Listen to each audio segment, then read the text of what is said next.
Meus amigos, boa tarde, que Jesus abençoe. Meu nome é Túlio, estou aqui mais uma vez para trazer um comentário rápido para vocês em forma de vídeo. E o tema escolhido na tarde de hoje foi sobre o aborto. É um tema bastante polêmico, mas que precisa ser abordado à luz da ciência e da doutrina espírita, né? Então, vamos passar aqui para uma pequena apresentação que eu preparei, só como pró-memória para os temas que a gente quer tratar, né? Então, a gente hoje sabe, através da ciência, né, que já logo após a concepção, o feto já apresenta características humanas perfeitas. A gente vai lá no consultório da nossa médica e ela nos mostra o coração batendo, né? Fazemos ultrassom, já vemos o corpinho do bebê. Então a gente vê a vida presente ali naquele feto logo no início da gestação, né? Então a ciência avançou muito nesse aspecto. Existem até cirurgias feitas hoje intrauterinas até, né? Lógico que com mais tempo de gestação, isso acaba acontecendo. Mas, infelizmente, nós temos uma realidade hoje no Brasil e também no resto do mundo muito triste em relação a esse tema, né? Vamos primeiro dar alguns dados aí para vocês, né? O aborto, ele é permitido, ele é legal no Brasil em 3 situações. A primeira delas é quando há gravidez decorrente de um estupro, né? Isso pode acontecer com maior de idade ou menores de idade, onde o assunto assume proporções mais graves, né? Também quando há risco da vida da gestante. Então, entre uma vida iniciante e uma vida já formada, que poderá inclusive gerar outras vidas na sequência, lógico que a prevalência, né, é a vida da mãe, da gestante, né? E também nos casos comprovados pela medicina de anencefalia do feto. Então, essa lei existe no Brasil há mais de 40 anos, né? E todos os estados praticamente da federação seguem essa lei aí, que permite que seja feita nessas condições. Nós aqui não estamos para julgar ninguém, né? Principalmente nesses casos de estupro, onde a mulher é violentada, onde às vezes uma criança, né, 14 anos, é violentada e adquire uma gravidez indesejada, né? Então, a primeira coisa importante é dizer que nós não estamos aqui apontando o dedo para ninguém, né? E que o livre-arbítrio impera nessas horas, mas a gente acha importante que todos conheçam as consequências desse ato, seja ele um aborto legalizado ou não, né? Quais são os dados que a gente dispõe hoje no Brasil? Os números oficiais do SUS do ano passado, né, de janeiro a junho, primeiro semestre do ano passado, no Brasil todo, nós tivemos apenas 1.024 abortos legais e 80.948 pós-abortos atendidos pelo SUS, ou seja, abortos que foram feitos de forma caseira, vamos dizer assim, né? Não no hospital, e que não foram bem sucedidos por alguma razão, né? Causando inclusive risco de vida para a mãe. Essas mães terminam no hospital e são lá atendidas no que se chama pós-aborto, né? Para no fim tentar salvar a vida dessa mulher. Muitas mulheres morrem. A estatística não é precisa do SUS, mas uma estatística mais anterior a essa de 2020 fala de 11 a 12% de óbitos da mãe causados por esses abortos, vamos chamar clandestinos assim, que são feitos de forma amadorística em casa ou através de situações anormais fora de um hospital, né? Então, vamos ver o que isso ocasiona, né, gente? Porque, na verdade, o número deve ser muito maior que esse. porque esse número já é muito expressivo, 80 mil em 6 meses, né? Mas o número real, porque tem aquelas que fazem o aborto e não vão para o hospital, então as estatísticas não conseguem contar, né? Então, vamos lá entender um pouco a visão da doutrina espírita sobre esse assunto, né? Então nós vamos começar lá no Livro dos Espíritos. Tem uma pergunta de número 344 que diz assim, né? O Kardec pergunta ao Espírito da Verdade: em que momento a alma se une ao corpo? Então nós falamos da ciência. A ciência já provou que a vida começa lá no momento da concepção, né? A gente tem imagens já de feto bem pequenininhos, né? Chupando o dedo, sorrindo, fazendo movimentos com poucas semanas de gravidez, né? Então, quanto à ciência, não há sombra de dúvida. Mas alguém podia perguntar: mas será que esse feto já tem alma? A resposta: sim. A união começa na concepção, mas só é completa por ocasião do nascimento. Desde o instante da concepção, o espírito designado para habitar certo corpo a este se liga por um laço fluídico que cada vez mais vai se apertando até o instante em que a criança vê a luz. O grito que então solta anuncia que ela se conta no número dos vivos e dos servos de Deus. Então, claro que é um processo gradativo, né, da reencarnação desse espírito ao contato daquele feto, mas que pouco a pouco vai ganhando então cada vez mais solidez no momento que passa as semanas da gravidez, né? Tem mais uma pergunta aqui que está na pergunta 358. Kardec pergunta diretamente: constitui crime a provocação do aborto em qualquer período da gestação?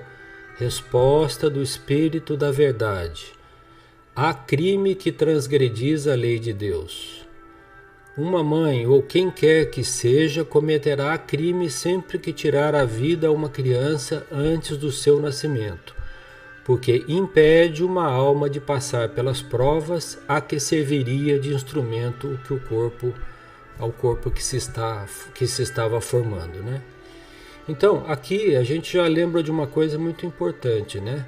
Além de ser um crime, é um crime cujo o agredido não tem defesa.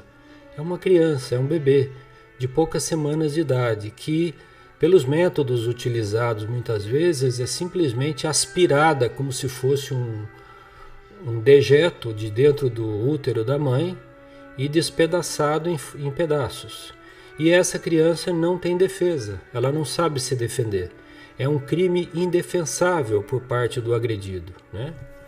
Então, a gente encontrou uma mensagem mais longa um pouco, chamada Espíritas Instruivos, mas eu peguei só um trechinho dela, né? Depois, se vocês quiserem achar ela, ler para inteirinha, está no Livro da Esperança, psicografado pelo Emmanuel Chico Xavier, né? Ditado pelo Emmanuel e psicografado pelo Chico Xavier. Então, diz lá o Emmanuel, né? Combatamos, sim, o câncer e a poliomielite, a ulceração e a verminose, mas busquemos igualmente extinguir o aborto e a toxicomania, né? O vício pelas drogas, a preguiça e a intemperança, que muitas vezes preparam a delinquência e a enfermidade por crises agudas de ignorância. Então, isso aqui nos faz lembrar também uma série de livros do André Luiz que tratam do tema da reencarnação, em que se vê a grande dificuldade que o plano espiritual tem de muitas vezes encarnar um espírito e conseguir fazer com que ele seja aceito pela mãe, pelo pai, né? Haja uma comunhão de vibrações, ele possa reencarnar em condições adequadas, né? Porque é aí que surgem às vezes os abortos espontâneos que nós não estamos tratando aqui, né? Que são outros casos.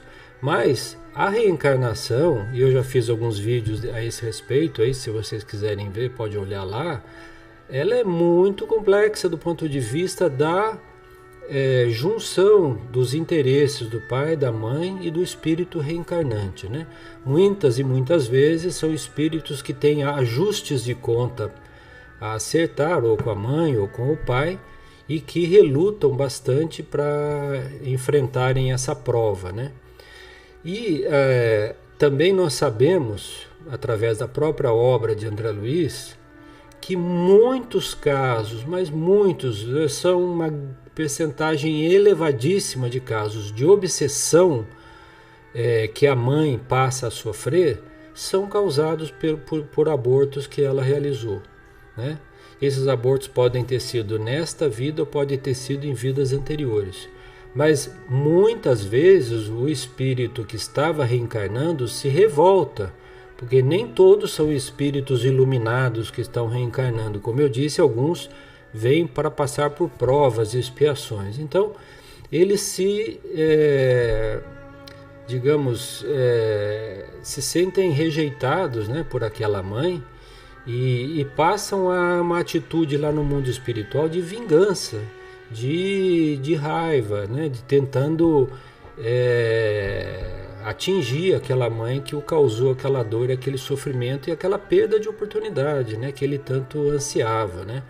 Então aparecem os sintomas das obsessões dolorosas que a medicina atual muitas vezes não consegue caracterizar claramente, né?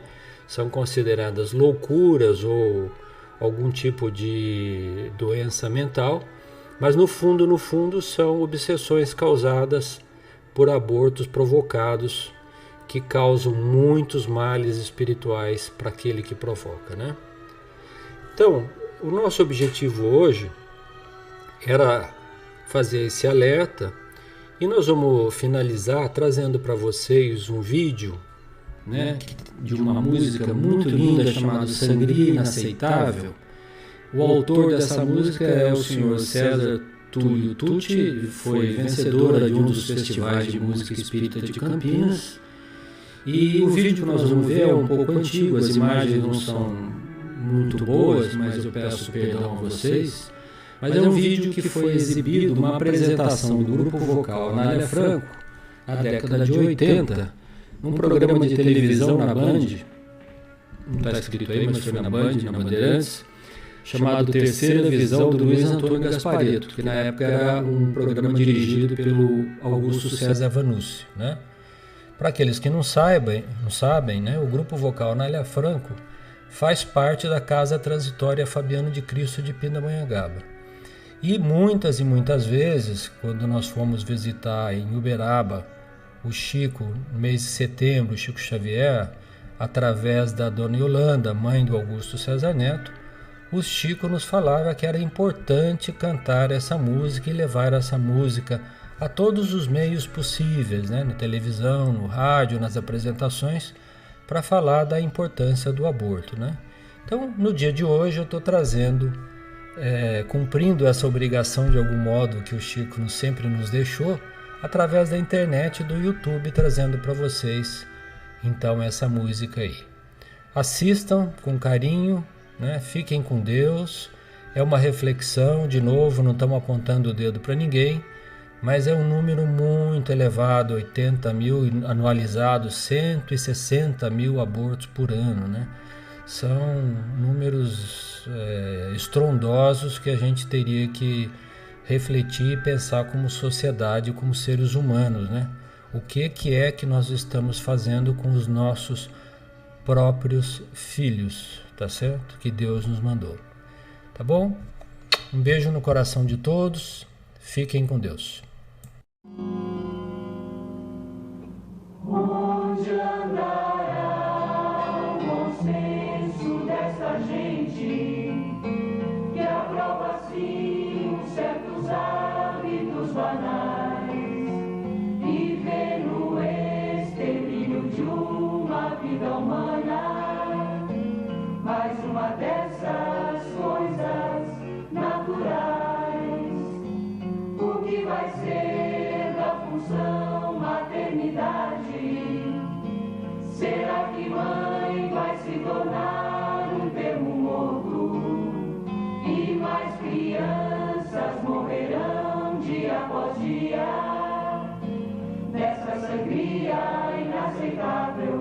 o aborto. Por quanto tempo vamos desprezar ainda coisas que já sabemos ser realidade?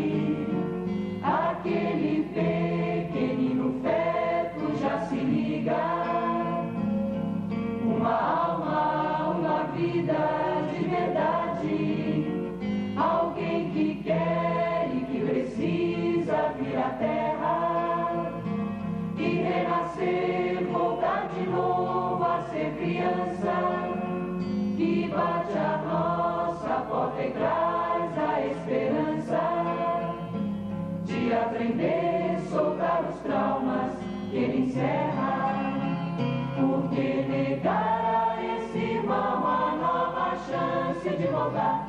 Por que negar ao mundo uma vida até? Como é que o egoísmo pode ir tão fundo, matando aquele que o fruto nosso é?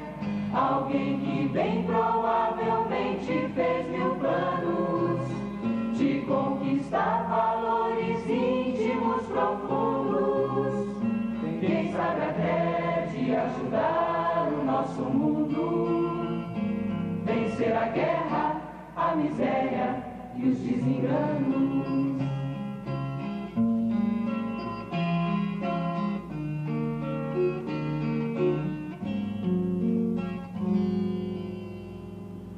Pai, eu não posso acreditar que em nossa era existe alguém que despedaça um filho seu, tamanho mal, lhe encerra a sua vida, o seu destino, num matadouro disfarçado de hospital.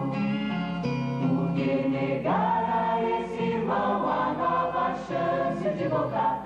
Por que negar ao mundo uma vida até? Como é que o egoísmo pode ir tão fundo, matando aquele que um fruto nosso é? Alguém que bem provavelmente fez mil planos de conquistar valores íntimos profundos, quem sabe até de ajudar o nosso mundo, vencer a guerra, a miséria e os desenganos.